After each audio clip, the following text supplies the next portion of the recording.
বাতিলের কাছে যারাই আপোষ করবে তারাই কাপুরুষ। মুসলমান হচ্ছে বীরের জাত, মুসলমান হচ্ছে লোহার বুট। এই বুটকে যারাই কামড়াতে যাবে ওদের দাঁত ভেঙে যাবে। কথা বলেন ঠিক কিনা? আজকে ভারত আমাদেরকে নিয়ে যে খেলা শুরু করেছে, ভারতদেরকে হুঁশিয়ারি করে দেয়, তোমরা আমাদের সাথে খেলতে এসো না। তোমাদের যে মুরিদগুলো বাংলাদেশে ছিল এরা খেলতে এসেছিল, এরা খেলা ছেড়ে মাঠ ছেড়ে পালাইছে। কথা বলে না, ওরাও বলেছে খেলা হবে। তাদের যে এমপি গুলো ছিল, মন্ত্রী গুলো ছিল, তারা বলেছে কি ফিটনেস বিহীন বিএনপি আর লাইসেন্স বিহীন জামাত। কথা বলে না, ফিটনেস বিহীন বিএনপি এবং লাইসেন্স বিহীন জামাত। আজকে আমাদেরকে ফিটনেস বিহীন বলেছো, লাইসেন্স বিহীন বলেছো, আজকে তোমাদের ফিটনেসও নাই, লাইসেন্সও নাই। কথা কয় না রে। আপনারা কি রাগ হচ্ছেন? অতএব ময়দান ছাড়া যাবে। মুসলমান ময়দান ছাড়তে পারে, মুসলমান জীবন দিতে পারবে। আরো জোরে বলেন, কি মুসলমান জীবন দিতে পারবে? সামনে যদি যুদ্ধের ডাক আসে, দেশ বাঁচানোর জন্য, ইসলামকে টিকানোর জন্য, কোরআনুল কারীম বাংলার ময়দানে কোরআনুল কারীমকে বাস্তবায়ন করার জন্য, সংসদে কোরআন নেয়ার জন্য আবার যদি জান দিতে হয়, মুসলমানরা কি প্রস্তুত আছে?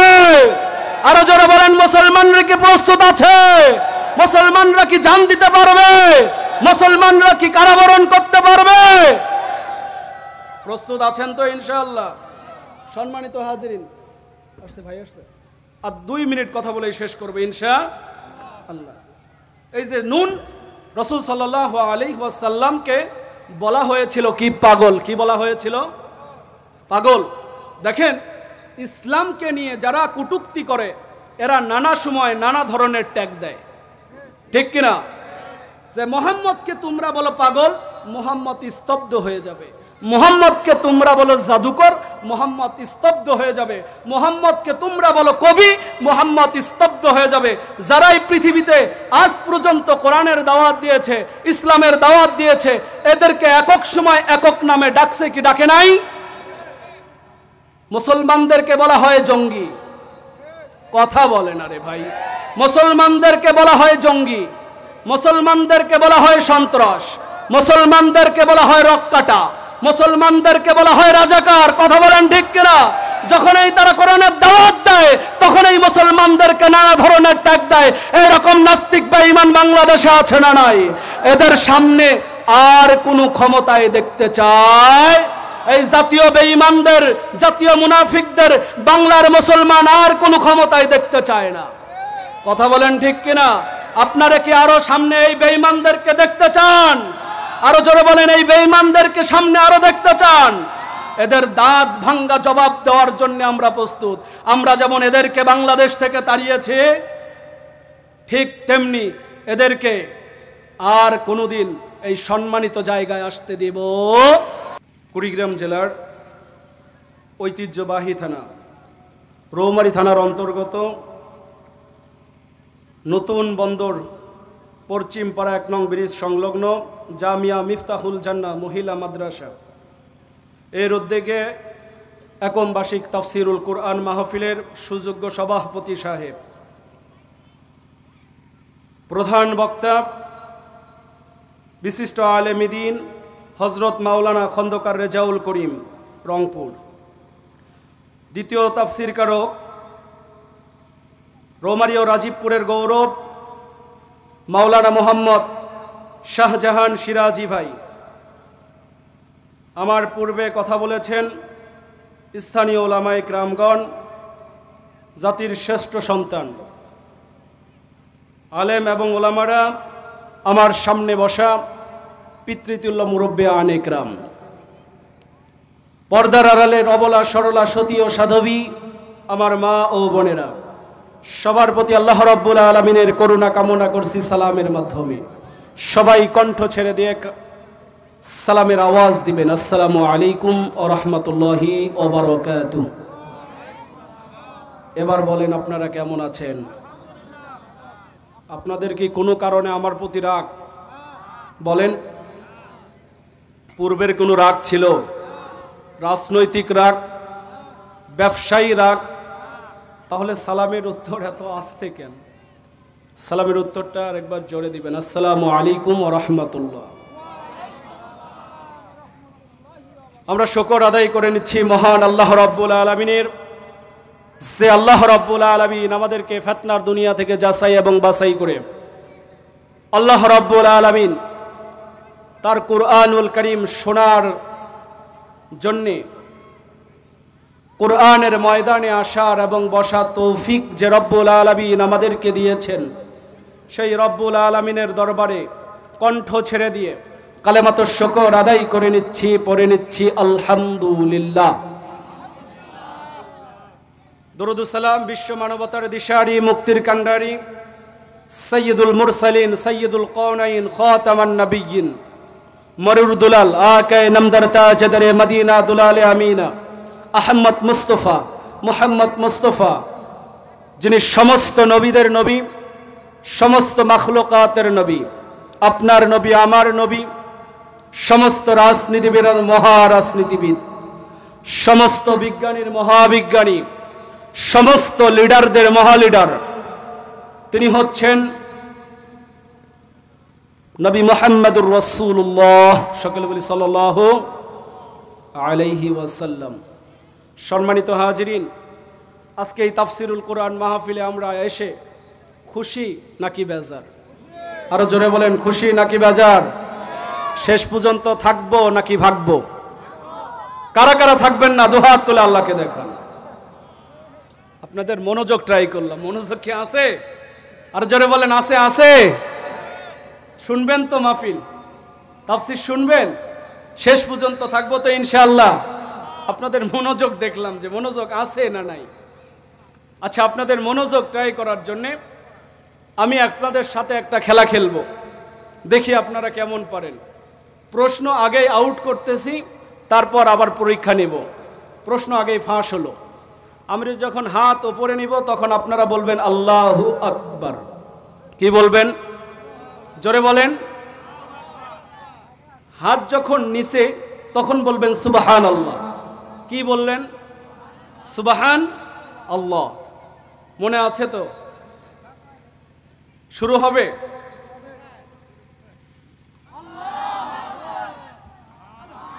জোরে।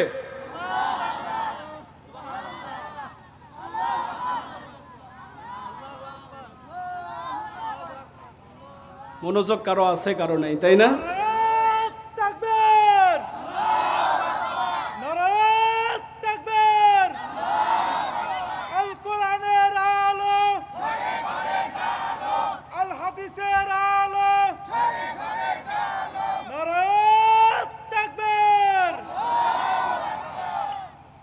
সম্মানিত হাজিরিন, রাগ হচ্ছেন নাকি? অল্প কিছুক্ষণ কথা বলবো ইনশাআল্লাহ, শুনবেন?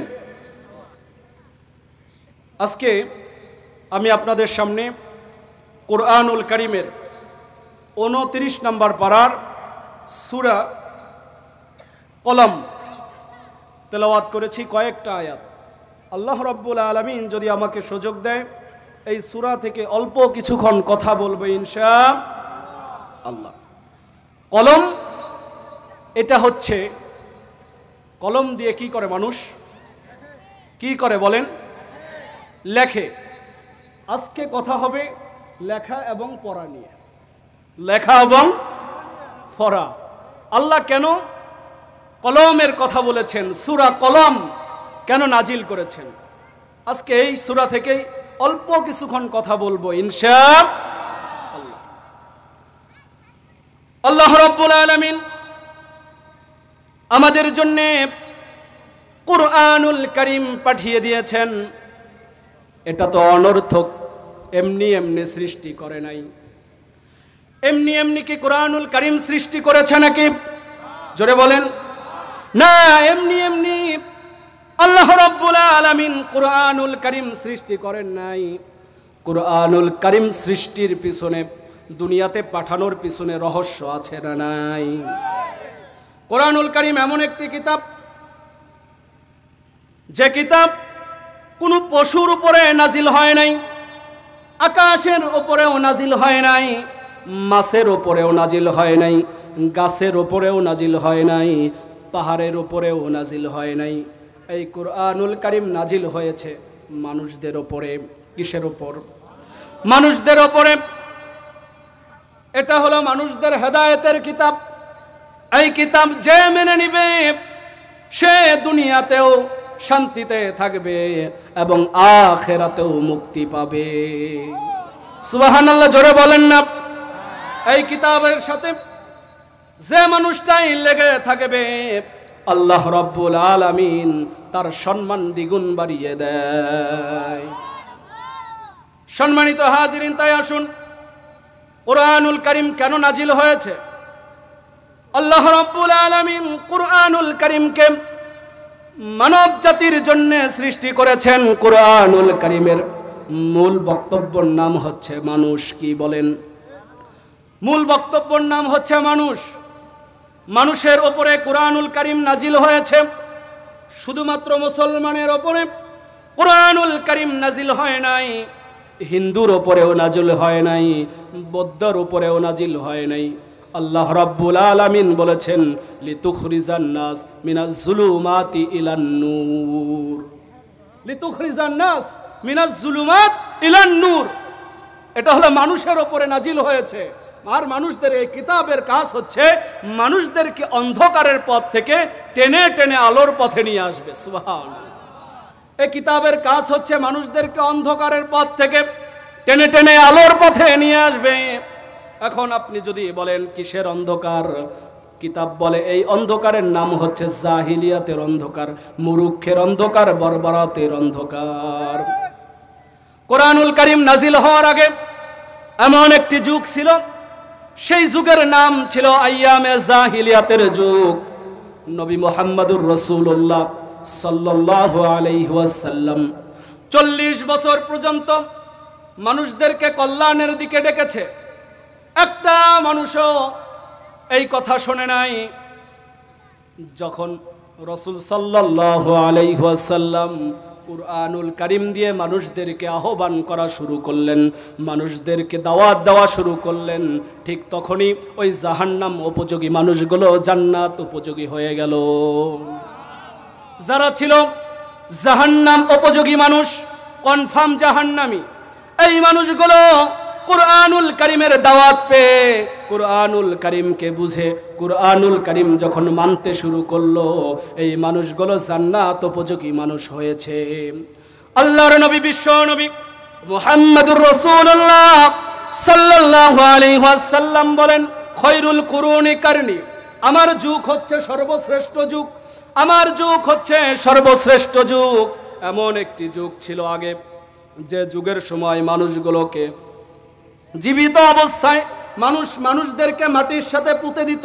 সামান্য অর্থের বিনিময়ে, সামান্য সম্পদের বিনিময়ে মানুষগুলো দিনের পর দিন, রাতের পর রাত, মাসের পর মাস, বছরের পর বছর, যুগের পর যুগ এরা দাঙ্গা হাঙ্গামা লড়াই করত। সামান্য অর্থের বিনিময়ে মানুষগুলো লড়াই করে যাচ্ছে। ঠিক ওই মানুষগুলো কুরআনুল কারীমের দাওয়াত না পাওয়ার কারণেই মানুষগুলো ওরকম ছিল। সম্মানিত হাজিরিন, যখনই কুরআনুল কারীমের দাওয়াত পেল, ঠিক ওই মানুষগুলো তখনই সোনার মানুষে পরিণত হয়ে গেছে। ঠিক কিনা? রাসূল সাল্লাল্লাহু আলাইহি ওয়াসাল্লাম যখনই কুরআনুল কারীম দিয়ে দাওয়াত দেওয়া শুরু করেছেন, তার আগেও রাসূল সাল্লাল্লাহু আলাইহি ওয়াসাল্লাম দাওয়াত দিয়েছে, মানব জাতির কল্যাণের জন্য অনেক সংগঠন করেছে। তার একটি সংগঠন ছিল, সংগঠনের নাম হচ্ছে হিলফুল ফুজুল। কি নাম? আরো জোরে বলেন, কি নাম? হিলফুল ফুজুল নামে একটি সংগঠন রাসূল সাল্লাল্লাহু আলাইহি ওয়াসাল্লাম করেছেন। এই সংগঠনের কাজ ছিল মানুষদেরকে মুক্তির পথ দেখানো, কিন্তু কোরআনের দাওয়াত সেখানে ছিল না। তখনও রাসূল সাল্লাল্লাহু আলাইহি ওয়াসাল্লাম নবুয়তির দায়িত্ব পায় নাই। 40 বছর আগের কথা, 40 বছর যখন পূর্ণ হয়ে গেল, আল্লাহর নবী, বিশ্ব নবীর প্রতি ওহী এসে গেল। ইকরা বিসমি রাব্বিকাল্লাযী খলাক, খলাকাল ইনসানা মিন আলাক, ইকরা ওয়া রাব্বুকাল আকরাম। আল্লাহু আকবার। ইয়া রাসূলুল্লাহ, ইকরা বিসমি রাব্বিকাল্লাযী খলাক আপনি পড়েন। আপনি কি করেন? প্রথম আয়াত, কুরআনুল কারীমের প্রথম আয়াত, আল্লাহর পক্ষ থেকে রাসূল সাল্লাল্লাহু আলাইহি ওয়াসাল্লামের কাছে প্রথম মেসেজ, এই মেসেজের নাম হচ্ছে ইকরা বিসমি রাব্বিকাল্লাযী খলাক। আপনি পড়েন। কি বলেন? আপনি পড়েন। আপনি জানেন, আপনি পড়েন, আপনি পড়েন, রিড অ্যান্ড রিড, আপনি পড়েন। যদি আপনি না পড়েন, ওই যে আবু জেহেলের নাম ছিল আবুল হাকাম। কি নাম? আবু জেহেল নাম হওয়ার আগেই আবু জেহেলের নাম ছিল আবুল হাকাম। হাকাম শব্দের অর্থ হচ্ছে জ্ঞানীদের পিতা। কি নাম? জোরে বলেন না। জ্ঞানীদের পিতা। আমরা সবাই এখানে শিখতে এসেছি, তাই না? আবু জেহেলের নাম ছিল আবুল হাকাম, তার মানে হচ্ছে জ্ঞানীদের পিতা। আবু জেহেলকে ওই সময় বলা হতো জ্ঞানীদের পিতা, তার মানে আবু জেহেল মক্কার মহাজ্ঞানী ছিল, সবচেয়ে শিক্ষিত মানুষ ছিল আবু জেহেল। ইয়া রাসূলুল্লাহ, আপনি পড়েন, কারণ কিছুদিন পরে যখন আপনি কুরআনুল কারীমের দাওয়াত নিয়ে মানুষের দ্বারে দ্বারে যাবেন, আর আপনি বলবেন লা ইলাহা ইল্লাল্লাহু মুহাম্মাদুর রাসূলুল্লাহ, এই দাওয়াত যখন আপনি মানুষদেরকে দিবেন, এই আবু জেহেল আবুল হাকাম তখন মানবে না। নানা রকম যুক্তি তর্ক আপনার কাছে তুলে ধরবে, নানা রকম যুক্তি তর্ক তুলে ধরবে। এই জন্য ইয়া রাসূলুল্লাহ ইকরা বিসমি রাব্বিকাল্লাযী খলাক আপনি পড়েন। কি করেন? আর বর্তমান কিছু মানুষ এরা পড়াশোনা করতে চায় না, ঠিক কিনা? পীরের কাছে গেলে সকাল আর সন্ধ্যা জিকির দেয়, কথা কয় না রে। পীরের কাছে যদি আপনি যান, আমরা পীরের বিরোধিতা করি না, কিন্তু যারা পীরের নামে ভণ্ডামি করে এদের বিরোধিতা 100% করতে হবে, এটা আমাদের ইমানের দায়িত্ব। কথা বলেন ঠিক কিনা? সম্মানিত হাজিরিন, পীরের কাছে যখন আপনি যাবেন, তখন আপনাকে প্রথম বলবে আপনি সকালে জিকির করবেন আর রাত্রে জিকির করবেন। সকালে জিকির করবে আর কি করবে? রাত্রে জিকির করবে। সকালে জিকির এবং রাত্রে জিকির যদি করায় পূর্ণাঙ্গ ইসলাম হয়, তাহলে রাসূল সাল্লাল্লাহু আলাইহি ওয়াসাল্লামের উপর এই আয়াত কেন নাজিল হয়েছে? কথা বলেন ঠিক কিনা? জিকির আপনি সারাদিন করবেন, সকাল এবং সন্ধ্যা জিকির করবেন না। হাঁটতে চলতে যেখানেই যাবেন সেখানেই আল্লাহর নাম স্মরণ করার প্রয়োজন আছে না নাই? আরো জোরে বলেন, আছে না নাই? সব সময় আল্লাহু আকবার, লা ইলাহা ইল্লাল্লাহ মুহাম্মাদুর রাসূলুল্লাহ সাল্লাল্লাহু আলাইহি ওয়াসাল্লাম, সুবহানাল্লাহ সুবহানাল্লাহি ওয়া বিহামদিহি সুবহানাল্লাহিল আযীম, সুবহানাল্লাহি ওয়া বিহামদিহি সুবহানাল্লাহিল আযীম। রাসূল সাল্লাল্লাহু আলাইহি ওয়াসাল্লাম বলেন, কারো যদি সমুদ্রের গুনাহ ফেনা পরিমাণ গুনাহ হয়ে থাকে, আর কেউ যদি এই দোয়া পড়ে সুবহানাল্লাহি ওয়া বিহামদিহি সুবহানাল্লাহিল আযীম, আল্লাহ রাব্বুল আলামিন তার সমস্ত গুনাহ মাফ করে দেয়। জোরে বলেন না সুবহানাল্লাহ। সম্মানিত হাজিরিন, তাহলে কি করতে হবে? শিখতে হবে, পড়তে হবে। আপনি যদি না পড়েন, আপনি যদি না বোঝেন, তাহলে তো আপনি ইসলাম পূর্ণাঙ্গভাবে বুঝতে পারবেন না, ঠিক কিনা? নামাজ পড়া কি বলেন? নামাজ করা কি ফরজ? কি বলেন? এই যে নামাজ পড়া যে আপনার ফরজ, নামাজের ফরজ এবং এই নামাজের যে 19টা নামাজ ভঙ্গের কারণ 19টা আছে, এই 19টার মধ্যে প্রথম যে 1 নাম্বার কারণ, এই 1 নাম্বার কারণের নাম হচ্ছে নামাজে অশুদ্ধ পড়া। নামাজে কি? জোরে বলেন না। নামাজে অশুদ্ধ পড়া। এখন যদি আপনি কোরআনুল কারীম না পড়তে পারেন, না জানতে পারেন, নামাজে যদি অশুদ্ধ পড়েন, নামাজ ভঙ্গের প্রথম কারণ হচ্ছে নামাজে অশুদ্ধ পড়া, তাহলে তুমি আপনার নামাজেই কবুল হবে না। কথা কয় না, বোঝে না, না বোঝে, নামাজ কবুল হবে? সকাল সন্ধ্যা যে পীরের দরবারে গেলেন আর বললো সকালে জিকির করবি আর রাত্রে জিকির করবি, আর জিকিরের ধরন রে বাবা রে বাবা, জিকিরের ধরন কি জানেন? ও মুর্শিদ ও খেয়া ঘাটের কাছে গেলাম, পার হইবার আসে ডাল ভাঙ্গিয়ে রুদ্র পরে আপন হইব দশে ফৈজিশা তোর লাইগারে আমার অঙ্গ জর জহর মনে লয় ছাড়িয়া যাইতাম ভেঙ্গা বাড়ি ঘর ফৈজিশা তোর লাইগারে। আর এখন তো জিকির হলো হিপ্পে হিপ্পে ওই হিপ্পে, কথা কয় না। যারা টিকটক ফেসবুক চালায় এরা ভালো করে বসে, ঠিক কিনা? নতুন কায়দায় জিকির, হিপ্পে ওই হিপ্পে, এটা বলে জিকির। কোন এরাও লেবাসধারী, ঠিক কিনা? সম্মানিত হাজিরিন, লেবাস দেখেই কাউকে বিশ্বাস করা যাবে না, কথা কয় না। লেবাস দেখেই হুমরি খাওয়া পড়া যাবে না, কারণ রাসূল সাল্লাল্লাহু আলাইহি ওয়াসাল্লামের লাশ যারা চুরি করতে এসেছিল এরাও লেবাসধারী ছিল, কথা বলেন ঠিক কিনা? ইসলাম যতদিন থাকবে, ইসলামের বিপক্ষ শত্রু ততদিন থাকবে। কিয়ামত পর্যন্ত পৃথিবীতে দুইটা দল থাকবে, একটা দলের নাম হচ্ছে হিজবুল্লাহ, আরেকটা দলের নাম হচ্ছে হিজবুশ শায়তান। একটা দলের নাম হচ্ছে ডানপন্থী, আরেকটা দলের নাম হচ্ছে বামপন্থী। এক দল ইসলামের কথা বলবে, আরেক দল ইসলামের বিপক্ষে চলবে, কথা বলেন ঠিক কিনা? এদের কাজ হচ্ছে ইসলাম যেখানে বাস মারবে সেখানে। যদি তাই না হতো আজকে টঙ্গীর তুরাগ পাট ইস্তেমার ময়দান রক্তে রঞ্জিত, কথা বলে না মুসলমান? তাকবীর দিতে হবে। মুসলমানের একটাই হাতিয়ার, এই হাতিয়ারের নাম হচ্ছে লিল্লাহে তাকবীর, আল্লাহু আকবার। লিল্লাহে তাকবীর, আল্লাহু আকবার। আল্লাহ রাব্বুল আলামিন রাসূল সাল্লাল্লাহু আলাইহি ওয়াসাল্লামকে বলে, ইয়া আইয়ুহাল মুদ্দাসসির কুম ফাআনযির ওয়া রাব্বাকা ফাকাব্বির। এই কম্বল মুড়ি দেওয়া ব্যক্তি, উঠে দাঁড়াও, কম্বল সব বাদ দিয়ে উঠে দাঁড়াও, আপনার রবের বরকত ঘোষণা করেন, রবের শ্রেষ্ঠত্ব ঘোষণা করেন। আল্লাহে তাকবীর, নারায়ে তাকবীর বলেন, আল্লাহু আকবার বলেন।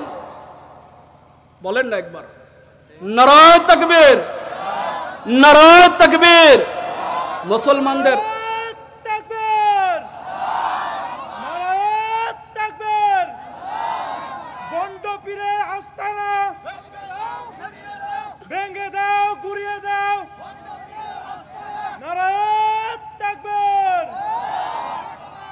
সম্মানিত হাজিরিন, তাহলে মুসলমানের হাতিয়ার কোনটা বলেন? নারায়ে তাকবীর হচ্ছে মুসলমানের হাতিয়ার। এই হাতিয়ার আপনাদের কাছে যতদিন থাকবে ততদিন আপনারা নিরাপদ। যখনই ঘুমিয়ে ঘুমিয়ে অচেতন থাকবেন, ঘুমের ভান ধরে থাকবেন, ঠিক ওই মুহূর্তেই আপনার বাড়িঘর পোড়া যাবে। আপনার বাড়িঘর দখল করার জন্য ভিনদেশীরা চলে আসবে। সম্মানিত হাজিরিন, তাহলে মুসলমানের হাতিয়ার কি বলেন? নারায়ে তাকবীর থাকবে তো ইনশাআল্লাহ। পৃথিবী যতদিন থাকবে নারায়ে তাকবীর ততদিন থাকবে, ঠিক কিনা? আমরা কারো বাবার নামে স্লোগান দিতে চাই না, আমরা কারো স্বামীর নামে স্লোগান দিতে চাই না। মুসলমান যদি কারো সামনে মাথা নত করে সেটা হবে একমাত্র আল্লাহর সামনে মাথা নত করবে। মুসলমান মানুষের সামনে মাথা নত করবে না, ঠিক কিনা? মুসলমান মানুষের সামনে মাথা নত করার জাতি নয়। মুসলমান সারা জীবন মাথা উঁচু করে দাঁড়িয়েছে, কিয়ামত পর্যন্ত মুসলমান মাথা উঁচু করেই থাকবে ইনশাআল্লাহ। সম্মানিত হাজিরিন, তাই আসুন সূরা কলাম থেকে কিছু কথা শুনবো ইনশাআল্লাহ। সূরা কলাম, আল্লাহ নবী বিশ্ব নবী সাল্লাল্লাহু আলাইহি ওয়াসাল্লাম যখন কুরআনুল কারীমের দাওয়াত দিচ্ছে, কুরআনুল কারীমের যখন দাওয়াত দিচ্ছে, ঠিক ওই সময় মক্কার কাফের গোলাম রাসূল সাল্লাল্লাহু আলাইহি ওয়াসাল্লামকে বিভিন্ন নামে ডাকছিল। মক্কার কাফিররা আল্লাহর নবী বিশ্ব নবীকে বলে জাদুকর, মক্কার কাফিররা রাসূল সাল্লাল্লাহু আলাইহি ওয়াসাল্লামকে বলে পাগল, মক্কার কাফিররা রাসূল সাল্লাল্লাহু আলাইহি ওয়াসাল্লামকে বলে কবি। কি বলে? কবি, জাদুকর এবং কবি, জাদুকর এবং পাগল। সূরা নূন বুঝতে হলে তার শানে নুজুল আগে বুঝতে হবে, কেন নাজিল হয়েছে। সূরা নূন কেন নাজিল, সূরা কলাম কেন নাজিল হয়েছে? সূরা কলাম এই জন্য নাজিল হলেন, রাসূল সাল্লাল্লাহু আলাইহি ওয়াসাল্লাম যখন ইসলামের দাওয়াত দেয়, কোরআনের দাওয়াত দেয়, ইসলামের দাওয়াত দেয়, কোরআনের দাওয়াত দেয়, মক্কার কাফিররা রাসূলকে বলতেছে, নুন ওয়াল কলামি ওয়া মা ইয়াসতুরুন মা আনতা বিনিআমাতি রাব্বিকা বিমাজনুন। মাজনুন, এই যে মাজনু, এই মাজনু শব্দের অর্থ হচ্ছে পাগল। কি বলেন? মাজনু শব্দের অর্থ হলো কি? আপনারা মুখ খোলেন না ভাই, মুখ খোলেন, কথা বলেন একটু। মাজনু শব্দের অর্থ কি? পাগল। এই মানুষের নাম কি মজনু আছে না? আমাদের সমাজে মানুষের নাম মাজনু আছে। মাজনু শব্দের অর্থ হলো কি? পাগল। নুন ওয়াল কলামি ওয়া মা ইয়াসতুরুন, শপথ কলমের, শপথ কলমের শপথ। এই সূরায় আল্লাহ রাব্বুল আলামিন কেন কলমের শপথ আল্লাহ রাব্বুল আলামিন করলেন যে নুন ওয়াল কলামি ওয়া মা ইয়াসতুরুন, কলমের শপথ। পৃথিবীতে এত জিনিস থাকতে, এত কিছু থাকতে আল্লাহর নবী কেন কলমের শপথ খেলেন? কলমের শপথ কেন করলেন? এটা শোনার প্রয়োজন আছে না নাই? পৃথিবী সৃষ্টি করার 50,000 আগে আল্লাহ রাব্বুল আলামিন কলম সৃষ্টি করলেন। পৃথিবী সৃষ্টি করার 50,000 বছর আগে কলম সৃষ্টি করেছে। আর কলমকে বলতেছে উক্তুব, হ্যাঁ কলম লিখো। কি করো? কলম সৃষ্টি করে আল্লাহ রাব্বুল আলামিন কলমকে বলতেছে লিখো। কলম বলতেছে ইয়া রাব্বুল আলামিন মাযা উক্তুব, আমি কি লিখব? আল্লাহ রাব্বুল আলামিন বলতেছে আজ থেকে শুরু করে পৃথিবীর সূচনা লগ্ন থেকে শেষ পর্যন্ত যা যা ঘটবে সমস্ত কিছু লেখা শুরু করে দাও। সমস্ত কিছুর তাকদীর তুমি লেখা শুরু করে দাও। কি হবে? যা যা হবে পৃথিবীতে কিয়ামত পর্যন্ত যা যা ঘটবে সমস্ত কিছু লেখো। কলমকে অর্ডার দিলেন সমস্ত কিছু লেখো। এখন এই যে নুন, নুন এটা হচ্ছে হরফে মুকত্তর। হরফে, জোরে বলেন না, হরফে কি?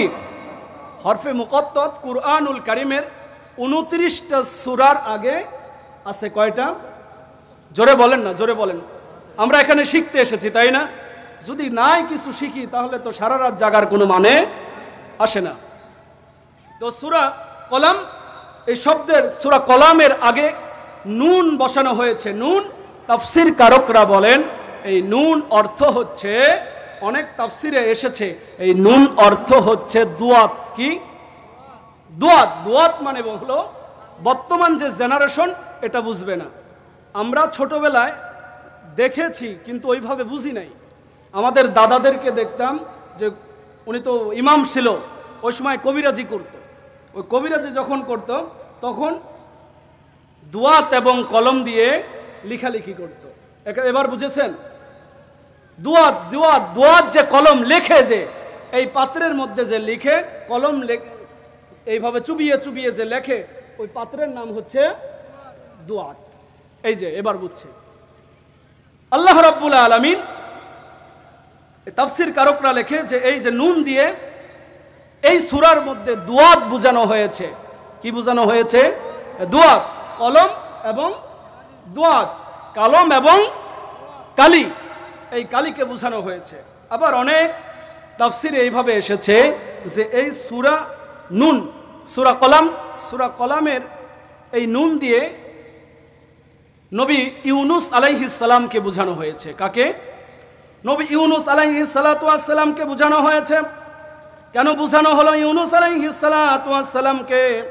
এই ব্যাপারে সূরাতুল আম্বিয়ার মধ্যে এসেছেন। সূরা আম্বিয়ার মধ্যে আল্লাহ রাব্বুল আলামিন বলেন ওয়াইদান নুনি ইয যাহাবা মুগাদিবান ফাযান্না আল্লান নাকদিরা আলাইহি ফানাদা ফিয যুলুমাতি আল্লা ইলাহা ইল্লা আনতা সুবহানাকা ইন্নী কুনতু মিনাল যালিমিন।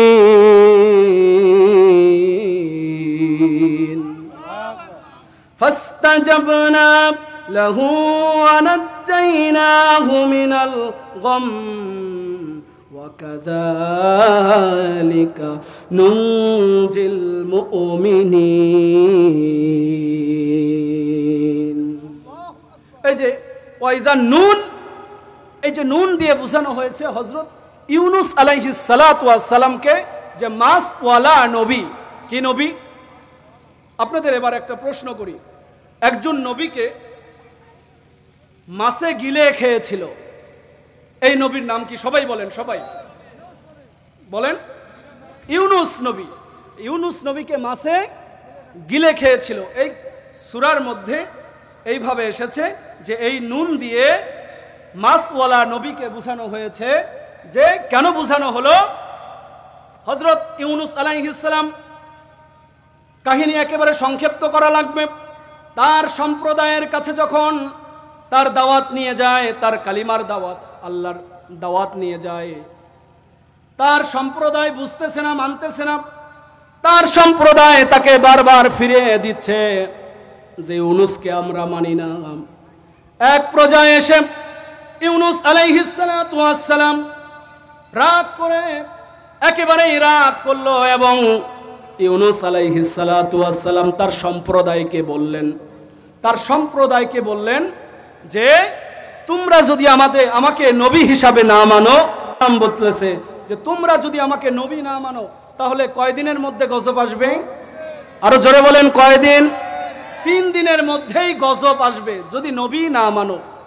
তখন এই কথা বলে ইউনুস আলাইহিস সালাম তার সম্প্রদায়ের কাছ থেকে, তার এলাকা থেকে অনেক দূরে চলে গেলেন।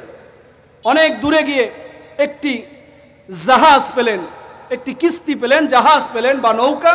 এই নৌকায় উঠে ইউনুস আলাইহিস সালাতু ওয়াস সালাম তার এলাকা ছাড়বে। নৌকা যখন সমুদ্রের মাঝামাঝি চলে গেছে, ঠিক এই সময়ে প্রবল একটি ঝড় আসলো। প্রবল ঝড় আসার সাথে সাথেই নৌকার যে নাবিক, এই নাবিক বলতেছে যে এই নৌকা থেকে যে কোনো একজন মানুষকে নামিয়ে দিতে হবে, যে কোনো নৌকা থেকে একজন মানুষকে নামিয়ে দিতে হবে। তখন কেউ কি নামবে বলেন? নৌকা থেকে কেউ নামবে? ঝড়ের সময়, কুড়িগ্রাম থেকে রৌমারী আসার সময় যদি ঝড় আসে আর মানুষদেরকে যদি বলেন নৌকা থেকে নামেন, কেউ নামবে? আরে এমন সময় শুরু হয়ে যায়, তো হিন্দু তো ওই সময় আল্লাহ আল্লাহ জিকির করে। কথা বলেন ঠিক কিনা? তাই না? ওই সময় কি কেউ নামবে? নাবিক বলতেছে একজনকে আপনাদের নামতে হবে, যদি না নামেন তাহলে নৌকার ভারসাম্য ঠিক হবে না, নৌকা পানির তলে ডুবে যাবে। অতএব আপনাদের যে কোনো একজনকে নামতে হবে। কেউ যখন নামতে চাচ্ছে না, তখন লটারি দেওয়া হলো। এই লটারির মধ্যে ইউনুস আলাইহিস সালাতু ওয়াস সালামের নাম পরপর 3 বার চলে আসলো। কয়বার? 3 বার যখন ইউনুস আলাইহিস সালামের নাম চলে আসলো, মানুষরা খেয়াল করে দেখলেন এত সুন্দর একটি মানুষ, কিভাবে এই মানুষটাকে আমরা নদীর মধ্যে ছেড়ে দেই, সমুদ্রের মধ্যে কিভাবে এই মানুষটাকে আমরা ছেড়ে দেই? এটা আমাদের পক্ষে সম্ভব না। বলেন এবার নবীরা কি দেখতে খারাপ হয়? নবীদের চেহারা হয় উত্তম চেহারা, ঠিক কিনা? নবীদেরকে আল্লাহ রাব্বুল আলামিন ঠিক ওই রকম ভাবেই বানিয়েছে যে এরা যে সম্প্রদায়ের কাছে যাবে, এদের দেখলেই যেন মানুষ কালিমা গ্রহণ করে। সুবহানাল্লাহ, জোরে বলেন না। তো ওই সময় লোকেরা, জাহাজের লোকেরা কেউ চাচ্ছে না যে ইউনুস আলাইহিস সালাম এই সমুদ্রের মধ্যে পড়ে যাক। তখন ইউনুস আলাইহিস সালাম নিজেই পানিতে ঝাঁপ মারলেন। পানিতে ঝাঁপ মারার সাথে সাথেই মাছ একটি এসে হযরত ইউনুস আলাইহিস সালাতু ওয়াস সালামকে গিলে ফেললেন। ইউনুস আলাইহিস সালাতু ওয়াস সালাম তখন 3টা অন্ধকারের মধ্যে ছিল। কয়টা? আরো জোরে বলেন, কয়টা? আরো জোরে, কয়টা? 3টা অন্ধকারের মধ্যে ইউনুস আলাইহিস সালাম চলে গেলেন। একটা অন্ধকার হচ্ছে রাতের অন্ধকার। কিসের? আরেকটা অন্ধকার হলো মাছের পেটের অন্ধকার। আরেকটা অন্ধকার হচ্ছে সমুদ্রের অতল গহ্বর। এই যে সমুদ্রের নিচের যে অন্ধকার, এই অন্ধকারের মধ্যে হযরত ইউনুস চলে গেলেন। 3 অন্ধকার। ইউনুস আলাইহিস সালাতু ওয়াস সালাম যখন, এর আগে একটু কাহিনী, ইউনুস আলাইহিস সালাতু ওয়াস সালাম কেন পানির মধ্যে ঝাঁপ মারলেন? ওই যে সম্প্রদায়কে বলেছিল যে তোমরা 3 দিনের মধ্যেই তোমাদের প্রতি গজব আসবে। কয়দিন? কিন্তু ইউনুস আলাইহিস সালাম 3 দিন যখন পার হবে তার আগেই ওই সম্প্রদায়ের লোকেরা বলতেছে, বুঝতে পেরেছে যে নবীরা যা বলে তাই হয়। নবীরা তো যা বলে তাই হয়। নবী তো বলে গেছে যে গজব আসবে, তাহলে 100% আমাদের প্রতি গজব আসবে। অতএব আমাদেরকে আল্লাহর কাছে তওবা করতে হবে। সমস্ত মানুষগুলো তার নিজের ভুল বুঝতে পেরে আল্লাহ রাব্বুল আলামিনের কাছে সবাই মিলে জঙ্গলে গিয়ে তওবা শুরু করলেন। আল্লাহ রাব্বুল আলামিন সবার তওবা গ্রহণ করলেন। এই যে গজব আর আসলো না, ইউনুস আলাইহিস সালামের কান পর্যন্ত এই কথা চলে গেছে যে গজব আর আসে নাই। ওই সময়ের একটা নিয়ম ছিল, যে মিথ্যাবাদী হয়, সমাজে যে মিথ্যা কথা বলে, যে প্রমাণ হয় যে মিথ্যা কথা বলেছে, তাকে ওই সময়ে কতল করা হতো, মেরে ফেলা হতো, যন্ত্রণাদায়ক শাস্তি দেওয়া হতো। ইউনুস আলাইহিস সালাতু ওয়াস সালাম বুঝতে পারলেন যে আমার কথা তো মিথ্যা হয়েছে, যে আমি বলেছিলাম গজব আসবে কিন্তু গজব আসে নাই। অতএব এরা তো আমার প্রতি জুলুম করবে, আমি নিজেই পানিতে ঝাঁপ দিই। তো যখন ইউনুস আলাইহিস সালাম পানিতে ঝাঁপ দিয়ে কয়েকদিন থাকার পর তার এই কথা বুঝতে পারলো, আল্লাহ রাব্বুল আলামিনের কাছে হযরত ইউনুস দোয়া করতেছে, লা ইলাহা ইল্লা আনতা সুবহানাকা ইন্নী কুনতু মিনাজ জালিমিন। ইয়া রাব্বুল আলামিন, আমি তো জুলুম করে ফেলেছি, আর রাব্বুল আলামিন আপনি আমাকে মাফ করে দেন। তখন আল্লাহ রাব্বুল আলামিন হযরত ইউনুস আলাইহিস সালামকে মাফ করে দিলেন। এবং পরের আয়াতে আল্লাহ রাব্বুল আলামিন বললেন, ফাস্তাজাবনা লাহু ওয়া নাজ্জাইনাহু মিনাল গাম্মি ওয়া কাযালিকা নুনজিল মুমিনিন।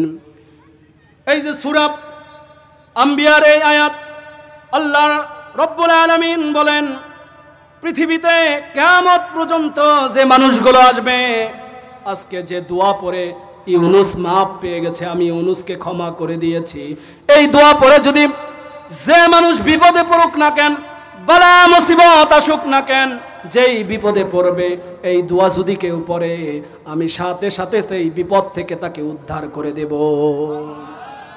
তাকে বিপদ থেকে উদ্ধার করে দিব। ইউনুস আলাইহিস সালাম মাফ পেয়ে গেলেন।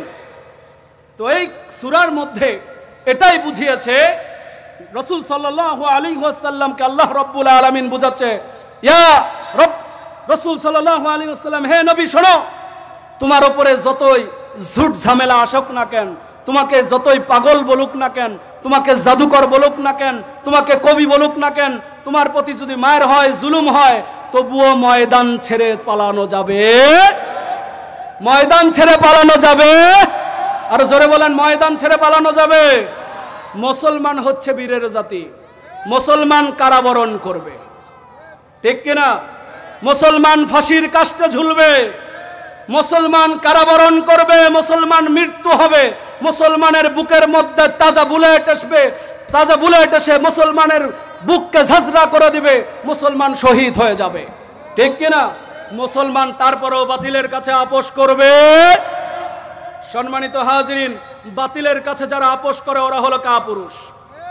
কথা বলে না রে, বাতিলের কাছে যারাই আপোষ করবে তারাই কাপুরুষ।